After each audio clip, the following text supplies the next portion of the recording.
মায়া বড্ড বাজে একটা নেশা। এই নেশা যারা একবার পড়ে যায় তারা কখনোই না সেখান থেকে আর বেরিয়ে আসতে পারে না। সে যত চেষ্টাই করুক না কেন এটা আসলে কখনোই সম্ভব হয় না। একেকজনের নেশাটা আসলে একেক রকম হয়ে থাকে। আমি পড়ে গিয়েছি আমার সংসারের মায়ায়, যে মায়া থেকে আমি চাইলেও কখনো বেরিয়ে আসতে পারবো না। মৃত্যু ছাড়া হয়তোবা কখনো তা সম্ভবও হবে না। আসসালামু আলাইকুম। কেমন আছেন সবাই? আশা করছি যে যেখান থেকে ভিডিওটি দেখছেন অনেক বেশি ভালো আছেন। আলহামদুলিল্লাহ আমরাও বেশ ভালো আছি। আরও একটা নতুন ভিডিও নিয়ে হাজির হয়ে গিয়েছি। আজ একদম সকাল সকাল গরম গরম ভাপা পিঠা নিয়ে হাজির হয়েছি। তো শীতের সকালে কিন্তু এরকম গরম গরম পিঠা দিয়ে সকালে ব্রেকফাস্টটা করতে অনেক বেশি ভালো লাগে। জানি না কার কাছে কেমন লাগে, তবে আমার বেশ ভালো লাগে। আমি খুব এনজয় করি। শীতের সকালে একটু পিঠা থাকবে না তাহলে শীত শীত কীভাবে ফিল হবে বলুন তো? তো আসলে ভাপা পিঠাটার রেসিপিটা বলার মতো কিছু নেই। এখন ইউটিউবের বদৌলতে আমরা কিন্তু সব কিছুই জানি কিভাবে কি করতে হয়। আমার প্রিয় আপুরা আছেন যারা অনেক বেশি এক্সপার্ট রান্না-বান্নায় বিশেষ করে। তো সব কিছুই কিন্তু আমরা এখন পারি। একটা সময় ছিল আমাদের রাস্তার পাড়ে যে খালারা বিক্রি করতো তাদের কাছ থেকে কিনে খেতে হতো। এখন কিন্তু সেইটা আর হচ্ছে না। তারপরেও পারফেক্ট একটা পিঠা বানানো কিন্তু আসলে অনেক ইম্পর্ট্যান্ট একটা ব্যাপার। তো আমার এই রেসিপিটা আমি অলরেডি কুকিং চ্যানেলে দিয়ে দিয়েছি।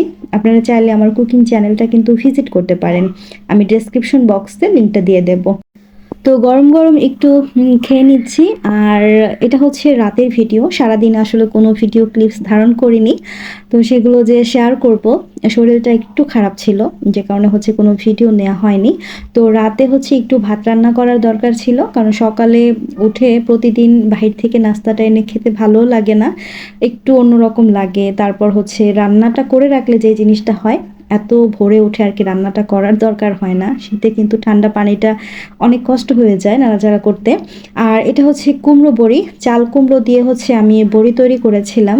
যদিও বা বড়িটা পারফেক্ট হয়নি, কারণ পারফেক্টভাবে আমি দিতে পারিনি বলতে রোদে শুকাতে পারিনি, যে কারণে নিচ থেকে বড়িটার যে আবরণটা ছিল সেটা কিন্তু একদমই ফেটে গেছে, মানে খালি খোলসের মতো হয়ে গেছে।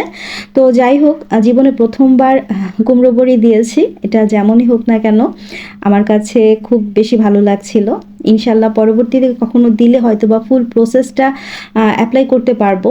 এখন এই বড়িটা দেওয়ার জন্য কিছু কিছু প্রসেস আছে যেগুলো অ্যাপ্লাই করলে বড়িটা পারফেক্ট হয়। তো আমার কাছে যেহেতু সব ধরনের জিনিস হাতের কাছে ছিল না, এমনিতে বড়ি দেওয়ার জন্য যা যা দরকার তা তো আমি এখানে ব্যবহার করেছি, তবে রৌদ্রে দেওয়ার জন্য যেই জিনিসগুলো ব্যবহার করা হয় সেগুলো ছিল না হাতের কাছে।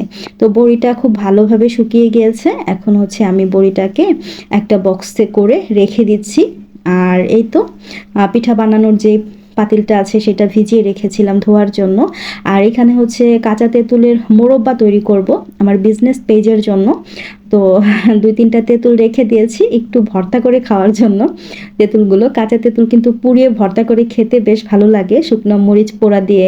এরপর হচ্ছে একটু লবণ দিয়ে মাখিয়ে। আমি কথা বলতে পারছিলাম না, আমার মনে হচ্ছে আমি এখনই খাবো।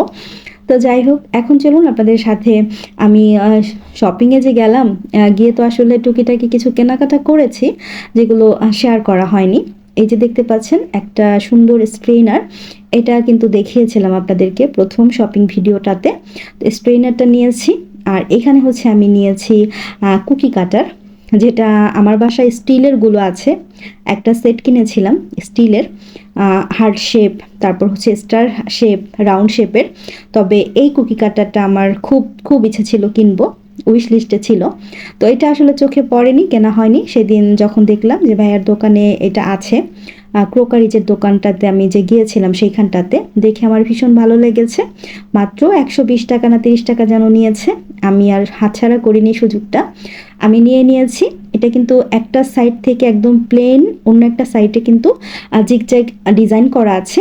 আপনারা এখন শীতের সময় যে পিঠাগুলো বানাবেন, পুলি পিঠা থেকে শুরু করে মোমোস বানাতেও কিন্তু এরকম সুন্দর একটা কুকি সেট কিনে নিতে পারেন। তারপর হচ্ছে আমি ২টা কিচেন টাওয়াল কিনেছি। কিচেন টাওয়াল আসলে অনেকদিন ধরে কেনা হয় না। আমি খুব করে চাচ্ছিলাম একটু মতিঝিল আইডিয়াল মার্কেটের সামনে যাব, হলিডে মার্কেটে। তো সেখানে আসলে সময়ের কারণে যেতে পারছি না। আর যেহেতু আমাদের ছোট্ট একটা বিজনেস শপ আছে আপনারা জানেন, তো সেইখানটাতে গেলে আমাদের শপটা একদম সেদিন বন্ধ থাকবে, এরকম একটা অবস্থা। তো সময় করতে পারছি না, যেতেও পারছি না। তবে যাব, খুব শীঘ্রই যাব, আপনাদের সাথেও শেয়ার করব গেলে শপিং ভিডিওগুলো। আর এখানে 2টা কিচেন টাওয়াল নিয়েছি আমি। এই কিচেন টাওয়াল দুটোও কিন্তু আমার কাছে অনেক বেশি ভালো লেগেছে। আর এখানে একটা নাইফ আর হচ্ছে একটা প্রিন্টেড স্প্যাচুলা দেখতে পাচ্ছেন, এই 2টা নিয়েছিলাম আমি একটা অনলাইন পেজ থেকে, আঁকিবুকি বাই বৃষ্টি, এই আপুর পেজটা থেকে নিয়েছি। এর আগেও আমি একটা স্প্যাচুলা নিয়েছিলাম, যেটা আমি নিয়েছিলাম গৃহ রচনা পেজ থেকে। আর আঁকিবুকি বাই বৃষ্টি পেজ থেকে আমি এই সুন্দর কিউট নাইফটা নিয়েছি, প্রিন্টেড নাইফ, লেমনের একটা প্রিন্টেড নাইফ ছিল। আর আমার খুবই ভালো লেগেছে, অনেক বেশি শার্প ছিল নাইফটা, দেখতে অনেক বেশি কিউট ছিল। সাথে তো স্প্যাচুলা ছিলই। আমি 2টা অর্ডার করেছিলাম, একটা হচ্ছে মেরুন কালারের মধ্যে, সেটা আপুর কাছে অ্যাভেলেবেল ছিল না, যে কারণে আপু দিতে পারেনি। তো বলেছে পরবর্তীতে ইনশাল্লাহ পাঠাবে। এই ছিল আমার টুকিটাকি কেনাকাটা, শপিং। আমি কি কি কেনাকাটা করেছি, আমি তো ভিডিও করার উদ্দেশ্যেই গিয়েছি, তবে কিছু কিছু জিনিস মাথায় রেখে এসেছি। ইনশাল্লাহ পরবর্তী কোনো এক সময় হয়তো বা আমি সেগুলো নিয়ে আসব আর আপনাদের সাথেও শেয়ার করব। আর বছরের যেহেতু একদমই শেষ, এই বছরটা শেষ হতে চললো, ইনশাল্লাহ নতুন বছরে নতুন উদ্যমে সব কিছু আবার নতুনভাবে হয়তো বা শুরু হবে, নতুনভাবে আপনাদের সাথে সব কিছু শেয়ার করব, প্রেজেন্ট করব। এই বছরে যত দুঃখ কষ্ট গ্লানিগুলো ছিল সব কিছুই যাতে ঘুচে যায়, আগামী বছরটা যাতে সবাই সুন্দরভাবে উদযাপন করতে পারে, সবার আগামী বছরটা অনেক বেশি শুভ হোক, সেই কামনা করছি, সেই দোয়াটাই করছি। তো সব কিছু আমি এরকম বক্সের মধ্যে সুন্দরভাবে একটু গুছিয়ে নিলাম, গুছিয়ে তারপরে একটা সাইড করে রেখে দিচ্ছি। আর এখন হচ্ছে ডাইনিং টেবিলে চলে এসেছি। এটা কিন্তু রাতের ভিউ, রাতে আমি রান্নাও করছিলাম, পাশাপাশি টুকিটাকি কাজগুলো একটু করে রাখছিলাম। আমার যে জারটা আছে পানি রাখার, সেটার মধ্যে হচ্ছে পানিটা শেষ হয়ে গেছে, ভাবলাম একটু পানিটাকে ভরে দিচ্ছি। তো আমি শপিং যে ভিডিওগুলো দিয়েছি, আমার প্রিয় প্রিয় সব আপুরা কিন্তু খুব সুন্দর সুন্দর কমেন্টস করছেন, অনেকেই আমাকে খুব সুন্দর সুন্দর কমেন্টগুলো আর কি করেছেন। আমি আসলে ওইভাবে করে সময় করতে পারছি না যে আপনাদের সবার কমেন্টগুলো পড়বো, একটা সময় পড়বো।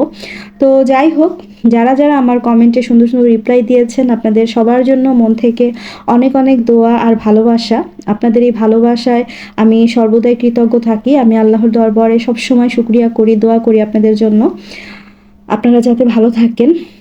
আর এই যে আমি বিগ সাইজের একটা ভাপা পিঠা বানিয়েছিলাম, যেটা আর আপনাদের সাথে শেয়ার করা হয়নি। এখন সন্ধ্যার পরপরই আর কি ভাবছিলাম একটু পিঠা খাই।